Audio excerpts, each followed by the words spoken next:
बेटा next topic है अपना इंटीग्रेटेड रेट इक्वेशन। कोई भी सिंपल रिएक्शन वास्ते जिवें आपां लिखिया है रिएक्शन ए प्लस बी गिव्स प्रोडक्ट, इहदे वास्ते आपां रेट लॉ लिखते हैं जिहड़ा एक्सपैरीमेंटल एक्सप्रैशन होंदा है। ठीक है, जिन्हों असीं किसी भी रिएक्टेंट की कंसनट्रेशन की डिक्रीज दे विच लिख सकते हैं minus D x upon d T. D x है कोई भी रिएक्टेंट हो सकता है। ठीक है, या कि लिखते हैं आप के into A concentration power B and B concentration power Q. ठीक है, ये टाइप ऑफ इक्वेशन है ना जी बेटे, ये डिफरेंशियल रेट इक्वेशन है जी सानू किसी भी टाइम ते किन्ने टाइम के चेंज दे विच किन्नी कंसनट्रेशन चेंज हो रही है, मतलब कंसनट्रेशन का ते टाइम का एक पर्टिकुलर टाइम दो एक मतलब मान लो तुसी कुछ खास समय दे विच किन्नी चेंज हो रही है उहदे बारे सानू ये रिलेशनशिप बनती है। ठीक है, पर हुण ये साडे लई हमेशा की मुश्किल है कि हर एक थां ते नहीं असीं रेट लॉ कढ सकदे, ये तो एक्सपैरीमेंटल डाटा है। फिर जे सानू रेट लॉ नहीं पता होएगा तो सानू ऑर्डर ऑफ रिएक्शन नहीं पता होएगा। पर जे आप इस डिफरेंशियल इक्वेशन में इंटीग्रेशन कर दईए जी इंटीग्रेट कर दईए तो फिर सानू जो रिलेशन मिलेगा ना, सानू एक इक्वेशन मिलेगी बेटे जी कि कंसनट्रेशन के टाइम का डायरैक्ट रिलेशनशिप दे देगी। मतलब जिहड़े मर्जी टाइम पर असी जिन्नी मर्जी कंसनट्रेशन के नाल रिलेशन है वो देख सकते हैं, तो सानू इक्वेशन देख के ही पता लग जाता है कि ये किहड़े ऑर्डर का रिएक्शन है। ठीक है, तो इसलिए आप इंटीग्रेटेड रेट इक्वेशन करांगे। The form of equation is differential rate equation. To solve the problem कि असी हर एक पल ते नहीं देख सकते, we can integrate the rate equation. The integrated rate equation gives the relation between concentration at different times and rate constant. Relationship आ जाएगा साडे कोल। हुण आपां करदे हां बटे integrated rate equation for zero order reaction. तुहाडे सिलेबस दे विच बटे दो ही रिएक्शनस दे जिहड़े हैगे आ इंटीग्रेटेड रेट इक्वेशन तो हाफ लाइफ पीरियड्स है, वो है zero order reaction and first order reaction. आप पहला करते हैं जीरो ऑर्डर रिएक्शन। हुण जदों आप ऑर्डर ऑफ रिएक्शन पढ़िया सी विच उदों आप देखिया सी कि जिहड़ी रेट है जीरो ऑर्डर रिएक्शन लई रेट है जिहड़ा उहदा एक्सप्रैशन की हुंदा है, रेट लॉ दा एक्सप्रैशन की सी, ये आप उदों पढ़िया सी जदों आप ऑर्डर ऑफ रिएक्शन कीते सी। ठीक है, तो आप एक रिएक्शन लिया रिएक्टेंट आर गिव्स प्रोडक्ट। तो यदा एक्सप्रैशन की है, रेट लॉ एक्सप्रैशन की है बटे रेट आर स्मॉल आर के नाल लिखते हैं असी रेट को। Rate is equal to minus d R concentration upon d t is equal to k into R concentration power zero, क्योंकि जीरो ऑर्डर रिएक्शन है, जिन्ने भी ऑर्डर का रिएक्शन होएगी तो पावर होएगी, तो यह पावर जीरो है, मतलब जीरो ऑर्डर रिएक्शन है। किसी भी चीज़ की पावर जीरो होंगी है बटे तो की होंदा है 1 होंदा है, तो यदा मतलब एक किहदे बराबर आ गया के दे। ठीक है, हुण असी इस रिलेशन नूं इंटीग्रेशन दे नाल इंटीग्रेशन करके यदि तो आप एक नवी इक्वेशन ले लांगे जिन्हों असी इंटीग्रेटेड रेट इक्वेशन कहांगे। Minus d R upon d t is equal to k. हुण जे आपां डी टी नूं इदां ले जाइए तो की आएगा D concentration R is equal to minus K D T. इहदी करके आपां इंटीग्रेशन ऑन बोथ साइड्स। जदों असी इंटीग्रेशन करते हैं तो बेटे सानूं लिमिट्स लगाउणियां पैंदियां। जदों असी टाइम की लिमिट जीरो टाइम सी तो उदों साडे कोले कंसनट्रेशन की सी, उन्होंने असी लिखता R not, concentration R not, मतलब कि इनीशियल कंसनट्रेशन जदों टाइम जीरो सी, प्रोडक्ट बनी नहीं सी, सारे तो सारा की सी रिएक्टेंट, उन्होंने असी आर नॉट नाल लिखते हैं जिहदी इनीशियल कंसनट्रेशन होंदी है। जदों टाइम टी हो गया तो उदों कंसनट्रेशन की रह गई R. Clear, D R is equal to minus K integration D T. K असी बाहर रखे क्योंकि के इज कॉन्स्टेंट। ठीक है, हम टाइम टी जीरो सी तो आर कंसनट्रेशन कितनी है बेटे आर नॉट है, जो टाइम टी है तो उदों की है आर है। हुण आपां की है जदों डी आर की इंटीग्रेशन करते हैं बेटे किसी चीज़ के विच डी एक्स की जी इंटीग्रेशन की होंगी है एक्स होंदा है, तो डी आर का की बन गया आर आ गया, इंटीग्रेशन की आ गई आर कंसनट्रेशन। लिमिट्स लगा लो माइनस के टी ते दियां लिमिट्स आ गई, डी टी की इंटीग्रेशन तो बाद की आ गया टी। हुण आपां इन्हां दी वैल्यूज पुट कर दीए, final value at time T minus at time zero. ठीक है, तो की आ गया R concentration minus R not concentration is equal to minus K T minus zero. ये टाइम टी है, इनिशियल टाइम की सी जीरो माइनस कर दो तो ये के माइनस की आ जाएगा के टी। ठीक है, ਹੁਣ ਆਪਾਂ ਇਹਨੂੰ ਕੀ ਲਿਖ ਸਕਦੇ ਹਾਂ ਬੇਟੇ, ਆਰ ਕੰਸੈਂਟ੍ਰੇਸ਼ਨ ਇਜ਼ ਇਕੁਅਲ, ਜੇ ਅਸੀਂ ਉਧਰ ਲੈ ਜਾਈਏ ਇਹਨੂੰ ਤਾਂ ਕੀ ਆਏਗਾ, R concentration is equal to minus KT, ਠੀਕ ਹੈ, ਪਲੱਸ ਆਰ ਨॉट ਕੰਸੈਂਟ੍ਰੇਸ਼ਨ, ਇੱਧਰ ਕੀ ਆ ਗਿਆ, ਆਰ ਨॉट ਕੰਸੈਂਟ੍ਰੇਸ਼ਨ। ਇਹ ਸਾਡੇ ਕੋਲੇ, ਇਹਨੂੰ ਅਸੀਂ ਕਹਿੰਦੇ ਹਾਂ ਬੇਟੇ integrated rate equation for zero order reaction, ਠੀਕ ਹੈ। ਇਹ ਕੀ ਹੈ, ਇੱਕ ਇਹ ਜਿਹੜੀ ਇਕੁਏਸ਼ਨ ਆਫ ਸਟ੍ਰੇਟ ਲਾਈਨ ਹੈ ਉਹਦੀ ਤਰ੍ਹਾਂ ਇਹ ਸਾਨੂੰ ਲਿਖਦੀ ਹੈ, ਬਿਲਕੁਲ ਉਸ ਤਰ੍ਹਾਂ ਜਿਵੇਂ ਸਟ੍ਰੇਟ ਲਾਈਨ ਇਕੁਏਸ਼ਨ ਹੁੰਦੀ ਹੈ, ਠੀਕ ਹੈ। ਹੁਣ ਆਪਾਂ ਜ਼ੀਰੋ ਆਰਡਰ ਰਿਐਕਸ਼ਨ ਲਈ ਕੀ ਲਿਖਿਆ ਸੀ, ਇੰਟੀਗ੍ਰੇਟਡ ਰੇਟ ਇਕੁਏਸ਼ਨ ਸਾਡੇ ਕੋਲੇ ਕੀ ਆਈ ਸੀ ਬੇਟੇ, ਇਹ ਹੈ R concentration is equal to minus KT plus R concentration. ਜੇ ਆਪਾਂ ਇਹਦਾ ਬੇਟੇ ਗ੍ਰਾਫ ਪਲਾਟ ਕਰੀਏ, ਇਹਨੂੰ ਅਸੀਂ ਲੀਨੀਅਰ ਇਕੁਏਸ਼ਨ ਮੰਨ ਲਿਆ, ਆ y ਐਕਸਿਸ ਤੇ ਹੈ, ਇਹ t ਨੂੰ x ਐਕਸਿਸ ਦੇ ਲਈ ਆਪਾਂ ਕੀ ਲੈਣਾ, ਕੰਸੈਂਟ੍ਰੇਸ਼ਨ r ਵਰਸਸ ਟਾਈਮ ਦਾ ਗ੍ਰਾਫ ਜੇ ਆਪਾਂ ਲਈਏ ਕਿ ਟਾਈਮ ਦੇ ਅਕੋਰਡਿੰਗ ਕੰਸੈਂਟ੍ਰੇਸ਼ਨ ਚੇਂਜ ਹੁੰਦੀ ਜਾਏਗੀ। ਇਹ ਕੰਸੈਂਟ੍ਰੇਸ਼ਨ ਕੀ ਹੈ, ਇੱਧਰ ਨੂੰ ਕੰਸੈਂਟ੍ਰੇਸ਼ਨ ਉੱਪਰ ਨੂੰ ਕੀ ਹੈ, ਵੱਧ ਰਹੀ ਹੈ, ਇੱਧਰ ਨੂੰ ਕੀ ਹੈ, ਟਾਈਮ ਹੈ ਜਿਹੜਾ ਉਹ ਕੀ ਹੈ, ਵੱਧ ਰਿਹਾ ਹੈ। ਜਦੋਂ ਟਾਈਮ t ਸੀ ਉਦੋਂ ਤੁਹਾਡੇ ਕੋਲੇ ਕੀ ਸੀ ਬੇਟੇ, ਸਾਰੀ ਕੰਸੈਂਟ੍ਰੇਸ਼ਨ ਕੀ ਸੀ, ਇਨੀਸ਼ੀਅਲ ਕੰਸੈਂਟ੍ਰੇਸ਼ਨ R0 ਲਿਖਿਆ ਆਪਾਂ, ਪਰ ਜਿਵੇਂ ਜਿਵੇਂ ਟਾਈਮ ਵੱਧਦਾ ਗਿਆ ਕੰਸੈਂਟ੍ਰੇਸ਼ਨ ਇਹਦੀ ਘਟਦੀ ਗਈ। ਤਾਂ ਗ੍ਰਾਫ ਸਾਡਾ ਕੀ ਆਏਗਾ, with negative slope, straight line with negative slope, ਠੀਕ ਹੈ। ਤਾਂ ਇਹ ਆ ਗਿਆ y ਐਕਸਿਸ ਤੇ, ਇਹ ਆ ਗਿਆ x ਐਕਸਿਸ ਤੇ ਇਹ ਕੀ ਆ ਗਿਆ, ਸਲੋਪ m ਕੀ ਦੇਗਾ ਸਾਨੂੰ, ਮਾਈਨਸ k ਕੀ ਦੇਗਾ, ਸਲੋਪ ਦੇਗਾ। ਇਹ ਕੀ ਹੈ, ਇੰਟਰਸੈਪਟ। ਇੰਟਰਸੈਪਟ ਕੀ ਆ ਗਿਆ, ਜਦੋਂ ਆਪਾਂ ਮਿਲੇਗਾ ਜਿੱਥੇ ਜਾ ਕੇ ਇਹ ਕੌਨਸਟੈਂਟ ਹੈ, ਇਹ ਤਾਂ ਕੀ ਆਏਗਾ, R0। ਤਾਂ R0 ਕੀ ਹੈ, ਕੌਨਸਟੈਂਟ ਹੈ, ਇਨੀਸ਼ੀਅਲ ਕੰਸੈਂਟ੍ਰੇਸ਼ਨ ਇਜ਼ ਕੌਨਸਟੈਂਟ, ਸਾਨੂੰ ਪਤਾ ਹੈ ਕਿੰਨੀ ਲਈ ਹੈ ਅਸੀਂ ਕੰਸੈਂਟ੍ਰੇਸ਼ਨ, ਕਲੀਅਰ ਹੋ ਗਿਆ। ਹੁਣ ਜਦੋਂ ਵੀ ਬੇਟੇ ਅਸੀਂ ਗ੍ਰਾਫ ਪਲਾਟ ਕਰਾਂਗੇ R ਕੰਸੈਂਟ੍ਰੇਸ਼ਨ ਵਰਸਸ T, ਤਾਂ ਉਦੋਂ ਸਾਡਾ ਜੇ ਗ੍ਰਾਫ ਸਟ੍ਰੇਟ ਲਾਈਨ ਆਵੇ ਵਿਦ ਨੈਗੇਟਿਵ ਸਲੋਪ, ਤਾਂ ਇਹਦਾ ਮਤਲਬ ਸਮਝ ਜਾਣਾ ਹੈ ਕਿ ਇਹ ਜ਼ੀਰੋ ਆਰਡਰ ਰਿਐਕਸ਼ਨ ਹੈ। ਕਿਹਦੇ 'ਚ graph, concentration versus concentration of reactant versus time. ਜੇ straight line with negative slope ਆਉਂਦਾ ਤਾਂ ਇਹਦਾ ਮਤਲਬ ਇਹ ਜ਼ੀਰੋ ਆਰਡਰ ਰਿਐਕਸ਼ਨ ਹੋਏਗਾ, ਠੀਕ ਹੈ।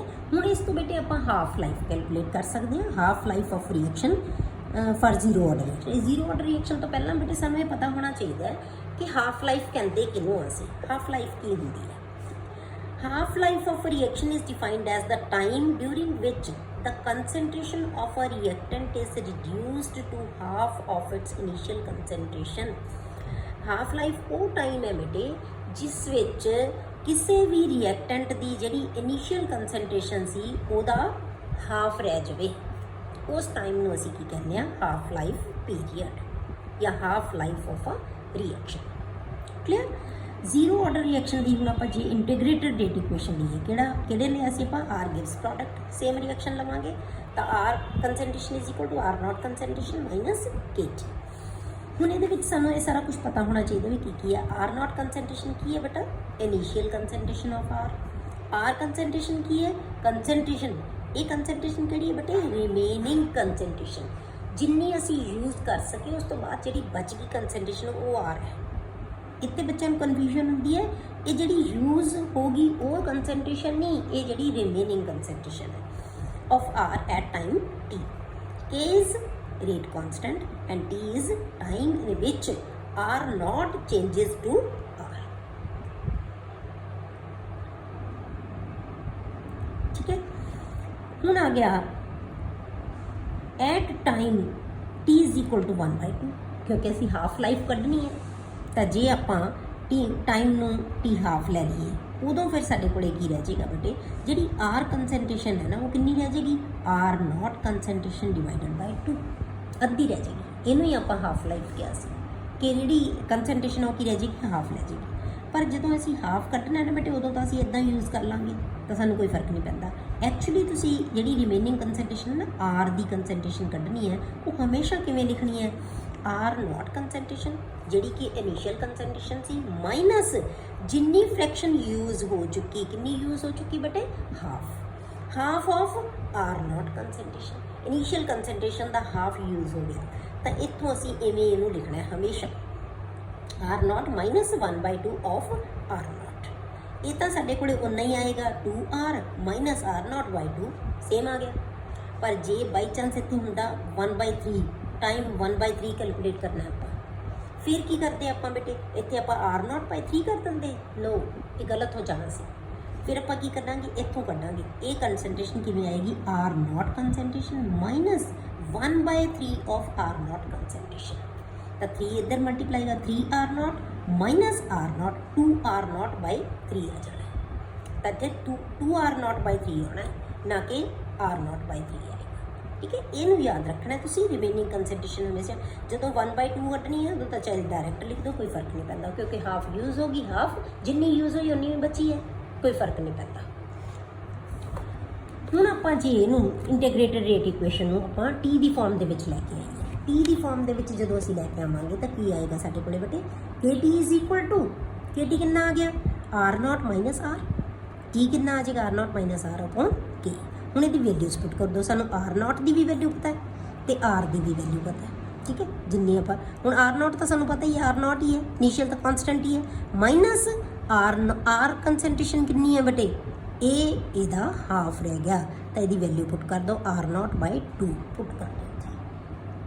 ਠੀਕ ਹੈ, ਤਾਂ ਇਹ ਕੀ ਬਣ ਗਿਆ, 2R, ਇੱਧਰ ਜਾ ਕੇ ਮਲਟੀਪਲਾਈ 2R ਮਾਈਨਸ R0/2K, 2 ਨੀਚੇ ਆ ਜਾਏਗਾ 2K, ਤਾਂ ਕੀ ਰਹਿ ਗਿਆ, R0/2K। T half is equal to R0 concentration upon 2K for zero order reaction।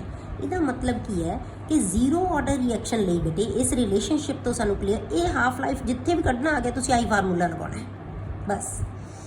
Half life is directly proportional to initial concentration and inversely proportional to rate constant for zero order reaction. Clear. ਹੁਣ ਆਪਾਂ ਇਹਦੇ ਨਾਲ related ਬੇਟੇ numerical ਕਰਦੇ ਹਾਂ। Reaction है एक given बेटे, R gives प्रोडक्ट, R है जो प्रोडक्ट दे रहे हैं, सिंपल रिएक्शन है।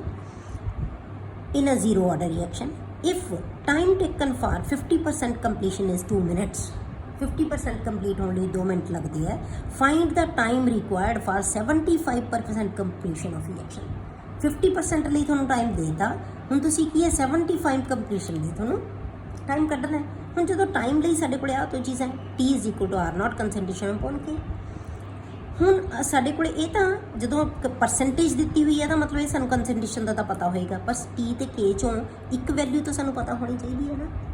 ਜਿਹੜਾ ਸਾਡਾ 50% ਲਈ ਹੈ ਉੱਥੇ ਸਾਨੂੰ ਟਾਈਮ ਦੇਤਾ ਤਾਂ ਅਸੀਂ K ਕੱਢ ਲਾਂਗੇ। ਜਿਹੜਾ ਸਾਡਾ 75% ਲਈ ਹੈ ਉਹਦੇ ਵਾਸਤੇ ਸਾਨੂੰ K ਦੀ ਵੈਲਿਊ ਮਿਲ ਜਾਏਗੀ, ਕਿਉਂਕਿ K ਤਾਂ ਇੱਕ ਪਰਟੀਕੂਲਰ ਆਰਡਰ ਆਫ ਰਿਐਕਸ਼ਨ ਵਾਸਤੇ ਕੀ ਹੁੰਦਾ ਹੈ, ਕਨਸਟੈਂਟ। ਇਹ K ਦੀ ਵੈਲਿਊ ਆ ਜਾਏਗੀ, ਅਸੀਂ T ਹਾਫ ਦੀ ਵੈਲਿਊ ਕੈਲਕੂਲੇਟ ਕਰ ਲਾਂਗੇ। ਕਲੀਅਰ ਹੋ ਗਿਆ। ਤਾਂ ਇਹ ਦੋ ਮੈਥਡਸ ਨਾਲ ਆਪਾਂ ਇਹਨੂੰ ਕਰ ਸਕਦੇ ਹਾਂ, ਮਤਲਬ ਕਿ K ਦੀ ਵੈਲਿਊ ਕੱਢ ਲਓ, K ਦੀ ਵੈਲਿਊ ਨੂੰ ਪੁੱਟ ਕਰ ਦਿਓ ਤਾਂ ਨੈਕਸਟ ਵੈਲਿਊ ਕੱਢ ਲਓ। ਅਦਰਵਾਈਜ਼ ਕੀ ਕਰ ਸਕਦੇ ਹੋ ਬੇਟੇ, ਇਹਦੀ ਇਕੁਏਸ਼ਨ ਵੀ ਕੱਢ ਲਓ, ਇਹਦੀ ਇਕੁਏਸ਼ਨ ਵੀ ਕੱਢ ਲਓ, ਦੋਨਾਂ ਨੂੰ ਰਿਲੇਟ ਕਰ ਲਓ, ਰੇਸ਼ੋ ਲੈ ਲਓ ਦੋਨਾਂ ਦੀ। ਠੀਕ ਹੈ, ਆਪਾਂ ਨੈਕਸਟ ਮੈਰੀਕਲ ਦੋਨੋਂ ਤਰ੍ਹਾਂ ਨਾਲ ਆਪਾਂ ਮੈਰੀਕਲਸ ਕਰਾਂਗੇ। ਪਹਿਲਾਂ ਆਪਾਂ ਇੱਕ ਮੈਥਡ ਦੇ ਨਾਲ ਕਰਦੇ ਹਾਂ। ਫਾਰ ਜ਼ੀਰੋ ਆਰਡਰ ਰਿਐਕਸ਼ਨ ਆਪਾਂ ਨੂੰ ਪਤਾ ਹੈ ਕੀ ਹੈ, T ਦੀ ਵੈਲਿਊ ਪਤਾ ਹੈ। ਫਾਰ 50% ਆਪਾਂ ਕਰਦੇ ਹਾਂ। ਪਹਿਲਾਂ 50% ਲਈ ਕੀ ਹੁੰਦਾ ਬੇਟੇ, ਐਟ 50% R0 ਕੰਸੈਂਟ੍ਰੇਸ਼ਨ ਕਿੰਨੀ ਹੈ, 100 ਹੈ। ਆਪਾਂ ਮੰਨ ਲਿਆ ਕਿਉਂਕਿ ਪਰਸੈਂਟੇਜ ਦੇ ਵਿੱਚ ਦਿੱਤਾ ਹੋਇਆ, ਇਨੀਸ਼ੀਅਲ ਕੰਸੈਂਟ੍ਰੇਸ਼ਨ 100, ਸਾਰੀ ਕੰਸੈਂਟ੍ਰੇਸ਼ਨ ਕਿਹਦੀ ਹੈ, ਇਨੀਸ਼ੀਅਲ ਹੈ। R ਕੰਸੈਂਟ੍ਰੇਸ਼ਨ ਕਿੰਨੀ ਰਹਿ ਗਈ, 50% ਕੰਪਲੀਟ ਹੋ ਗਿਆ। 100 ਚੋਂ 50 ਅਸੀਂ ਮਾਈਨਸ ਕਰਤਾ, ਕਿੰਨਾ ਰਹਿ ਗਿਆ 50। ਸਾਨੂੰ R0 ਦੀ ਕੰਸੈਂਟ੍ਰੇਸ਼ਨ ਵੀ ਆ ਗਈ, R ਦੀ ਕੰਸੈਂਟ੍ਰੇਸ਼ਨ ਵੀ ਆ ਗਈ, ਤਾਂ ਇੱਥੇ ਵੈਲਿਊਜ਼ ਪੁੱਟ ਕਰ ਦਿਓ। ਫਾਰ 50% ਕੰਪਲੀਸ਼ਨ ਟਾਈਮ ਗਿਵਨ ਹੈ 2 minutes, R0 ਕੰਸੈਂਟ੍ਰੇਸ਼ਨ 100, R ਕੰਸੈਂਟ੍ਰੇਸ਼ਨ 50 upon K, 50/K ਆ ਗਿਆ। ਇੱਕ ਤਾਂ ਮੈਥਡ ਹੋ ਸਕਦਾ ਹੈ ਤਾਂ K ਕੈਲਕੂਲੇਟ ਕਰ ਲਓ, ਅਗਲੇ ਵੈਲਿਊ 'ਚ ਪੁੱਟ ਕਰ ਦਿਓ, ਜਾਂ ਦੋਨਾਂ ਨੂੰ ਆਪਾਂ ਰਿਲੇਟ ਕਰ ਦਾਂਗੇ। ਹੁਣ ਆਪਾਂ 75% ਲਈ ਸੇਮ ਇਕੁਏਸ਼ਨ, ਇੱਦਾਂ ਦੀ ਇਕੁਏਸ਼ਨ 75 ਲਈ ਕੈਲਕੂਲੇਟ ਕਰਾਂਗੇ, R0 - R ਕੰਸੈਂਟ੍ਰੇਸ਼ਨ ਅਪੋਨ K। ਹੁਣ ਜਦੋਂ 75% ਕੰਪਲੀਸ਼ਨ ਹੋ ਗਿਆ ਬੇਟੇ, ਕੰਪਲੀਟ ਹੋ ਗਿਆ ਰਿਐਕਸ਼ਨ, ਤਾਂ R0 ਕਿੰਨਾ ਹੈ, 100 ਹੈ, ਉਹ ਤਾਂ ਉਹੀ ਰਹੇਗਾ। R ਕੰਸੈਂਟ੍ਰੇਸ਼ਨ ਕਿੰਨੀ ਹੋ ਗਈ ਬੇਟੇ, 100 ਚੋਂ 75% ਕੰਪਲੀਟ ਹੋ ਗਿਆ, -75 = 25। ਬੱਚੇ ਕੀ ਕਰਦੇ ਬੇਟੇ, 75 ਵੀ ਇੱਥੇ ਲੈ ਲੈਂਦੇ ਆ, 75 ਤਾਂ ਬੇਟੇ ਕੰਪਲੀਟ ਹੋ ਚੁੱਕਿਆ। ਇਹ ਆਪਾਂ ਕਿਹੜੀ ਕੰਸੈਂਟ੍ਰੇਸ਼ਨ ਲੈਣੀ ਹੈ, ਰਿਮੇਨਿੰਗ ਕੰਸੈਂਟ੍ਰੇਸ਼ਨ। ਠੀਕ ਹੈ, ਤਾਂ ਇੱਥੇ ਵੈਲਿਊ ਪੁੱਟ ਕਰਤੀਆਂ ਆਪਾਂ, 100 - 25 ਅਪੋਨ K, 75 ਅਪੋਨ K ਆ ਗਿਆ। ਹੁਣ ਆਪਾਂ ਇਹਨਾਂ ਨੂੰ ਰਿਲੇਟ ਕਰ ਲਓ ਦੋਨਾਂ ਨੂੰ, ਦੋ ਇਕੁਏਸ਼ਨ ਦੇ ਵਿੱਚੋਂ ਫਸਟ ਇਕੁਏਸ਼ਨ ਨੂੰ ਡਿਵਾਈਡ ਕਰ ਦਿਓ। ਤਾਂ ਆਪਾਂ ਕੀ ਕਿਹਾ, T 75 upon T 50% = 75 upon K। Upon 50 upon के कैंसिल हो गए, कटन की सानू लोड़ ही नहीं पई वैल्यू। 75 अपॉन 50 आ गया, तो की आएगा 3/2। कैलकुलेशन है सिंपल है। तो बटे ए की कितना ए गिवन है, T50 गिवन है 2, तो T75% कितना आ गया बेटे 3/2। इधर जाके की हो जाएगा 2 मल्टीप्लाई हो जाएगा 50% वाला 2 मल्टीप्लाई है, की आ गया 3 आ गया। तो T for 75% is 3 minutes for 75 completion. Clear. Next आप बेटे अगला जी इंटीग्रेटेड इक्वेशन है नैक्सट वीडियो में।